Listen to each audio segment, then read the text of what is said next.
أعوذ بالله من الشيطان الرجيم. بسم الله الرحمن الرحيم. لا أقسم بيوم القيامة ولا أقسم بالنفس اللوامة أيحسب الإنسان أن لن نجمع عظامه بلى قادرين على أن نسوي بنانه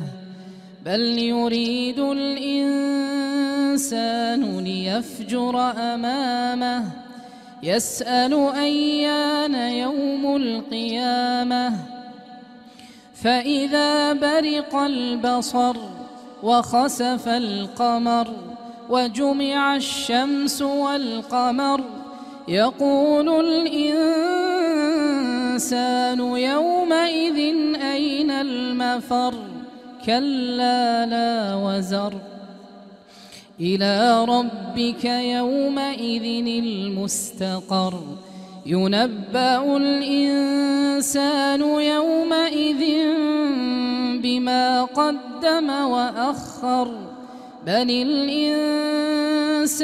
على نفسه بصيرة ولو ألقى معاذيره لا تحرك به لسانك لتعجل به إن علينا جمعه وقرآنه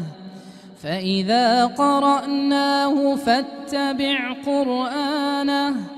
ثم إن علينا بيانه كلا بل تحبون العاجلة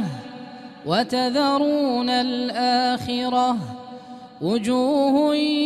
يومئذ ناظرة إلى ربها ناظرة ووجوه يومئذ باسرة تظن أن يفعل بها فاقرة كلا إذا بلغت التراقي وقيل من راق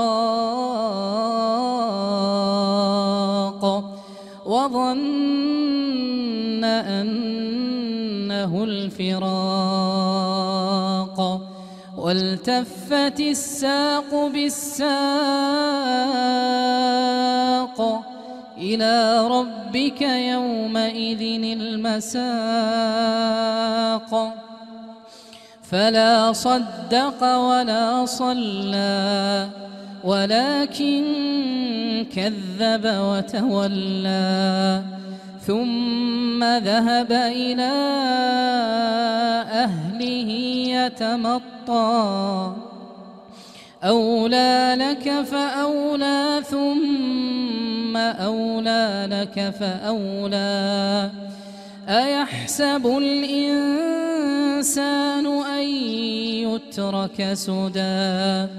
ألم يك نطفة من